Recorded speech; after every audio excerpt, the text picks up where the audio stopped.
कि निगाहें मंजिल पर थी, कि निगाहें मंजिल पर थी, गिरे और गिर के संभलते रहे, कि निगाहें मंजिल पर थी, गिरे और गिर के संभलते रहे। हवाओं ने बहुत कोशिश की है दोस्तों, कि हवाओं ने बहुत कोशिश की, पर चिराग आंधियों में भी जलते रहे। तो हेलो दोस्तों, एक बार फिर से आपका हमारे YouTube चैनल पर स्वागत है। यदि आप हमारे YouTube चैनल पर नए हैं तो हमारे YouTube चैनल को सब्सक्राइब कर ले और बेल आइकन को दबाएं, जिससे आप हमारा YouTube चैनल का जो वीडियो अपलोड करेंगे शाम 7 बजे तो आप हमारा YouTube चैनल वीडियो है वो सबसे पहले आपको प्राप्त हो जाएगा। तो दोस्तों, आज हम बेसिक मैथ के अंतर्गत प्रतिशत के बारे में जानेंगे।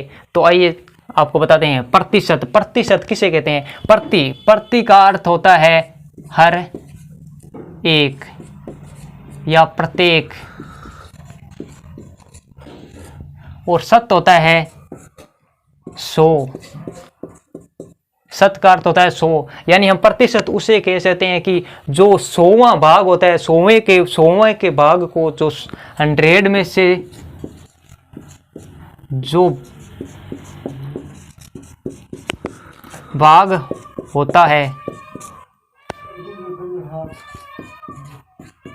प्रतिशत कहलाता है।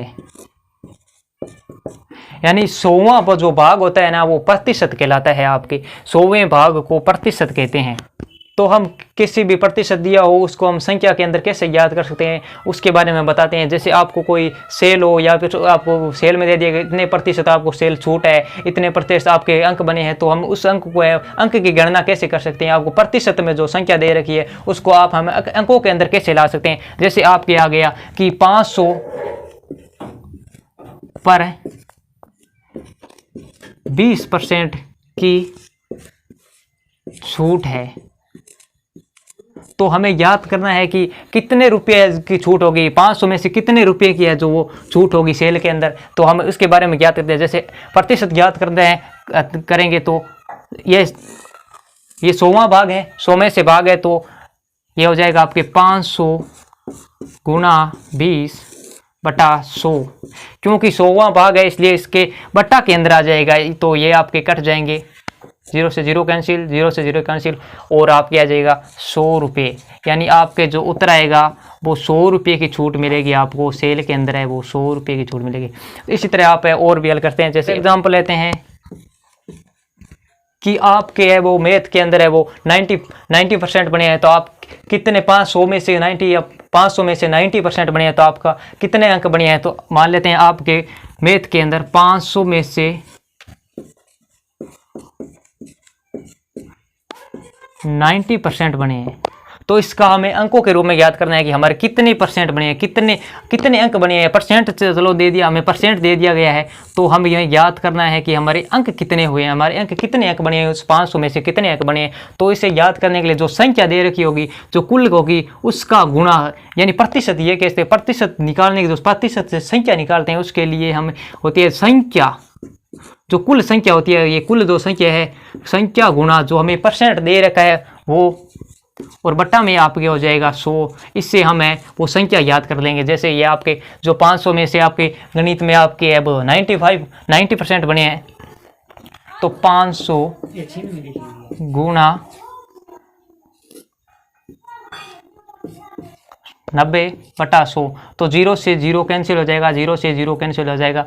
तो आपके जो परसेंट, जो आपके 90% बने हैं, उसमें आपके जो अंक बने हैं वो आपके बने। तो इस तरह आप किसी भी संख्या का जो परसेंटेज में दे रखी है उसको आप अंकों के अंदर इस प्रकार से लिख सकते हैं। अगर हमें प्रतिशत याद करना हो, किसी संख्या दे दी हो, आपके इतने में से इतने नंबर बने हैं या इतने में से इतने सेल छूट है, अगर आपको अंकों के अंदर दी गई है, आपको इसका प्रतिशत निकालना है, तो वह कैसे निकालते हैं देखते हैं।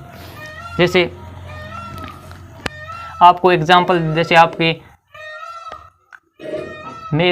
आपके हिंदी में 600 में से 500 नंबर बने हैं। जैसे आपके हिंदी है विषय है, उसके अंदर है आपके 600 में से 5 से नंबर बने हैं, 500 नंबर है, अंक है, वो 500 अंक आपने प्राप्त किया है हिंदी में। तो आप इसका परसेंटेज कैसे निकालोगे? परसेंटेज निकालने के लिए आपको जो कुल दे रखा है उसका हमें वो भाग दे देंगे 500 के अंदर। 500 के अंदर ये जो संख्या कुल दे रखी है उसका भाग, और गुणा हमें 100 से कर देंगे। गुणा जब हम 100 से कर देंगे तो ये आपके परसेंटेज के अंदर आ जाएगा। तो 2 0 से 2 0 कैंसिल हो जाएगा और आपके जो आपका जो परसेंट बना है वो आपके ये जब आप काट के करोगे, इसका हल करोगे तो आपके आ जाएंगे 83.33% आ जाएंगे। इस तरह हम संख्या से परसेंटेज निकाल सकते हैं। संख्या से जब हमें संख्या दे रखी है दो संख्या दे रखी है और हमें कह दिया कि प्रतिशत याद कीजिए, तो प्रतिशत याद करने के लिए हम हमें यार जो अंक प्राप्त हुए हैं या फिर जो सेल पे छूट है उसका गुणा, वो गुणा 100 से होगा। उसका गुणा है जो आपके अंक प्राप्त हुए हैं उसका गुणा है वो 100 से होगा, और जो कुल अंक है उसका गुणा है, उसका भाग दिया जाएगा उस दोनों संख्याओं के गुणा के, जो गुणा ऊपर किए हैं उनके अंदर है वो जो कुल अंक मिलेंगे, जो कुल अंक मिलेंगे उसका हम भाग। जैसे एक और एग्जांपल ले लेते हैं, जैसे कि आपके अंग्रेजी के अंदर आपको 600 में से आपके 400 नंबर बने हैं, तो आपको परसेंटेज याद करना है। तो आप परसेंटेज कैसे याद करो, आपके कितने नंबर बने हैं, 400 नंबर बने हैं, कुल कितने हैं, 600 है, कुल 600 है, तो 400 जो आपके अंक बने हैं, जो अंक बने हैं उसका गुना है, उसको 100 से गुना कराना है, उसका हमने 100 से गुना करा दिया। और जो कुल है, कुल जो दे रखा है, कुल कितने में से बना है वो वो उसके भाग में आ जाएगा। तो हम इसको हल कर देंगे, तो हम इसका भाग करके उत्तर निकालते हैं, तो आपके ये परसेंटेज के अंदर आपके 66.66% उत्तर आ जाते हैं। इस तरह से आप वो किसी भी संख्या का परसेंटेज निकाल सकते हैं, या फिर परसेंटेज दे रखा हो तो आप संख्या निकाल सकते हैं। आज के लिए इतना ही, अगले मिलेंगे अगले नेक्स्ट वीडियो में।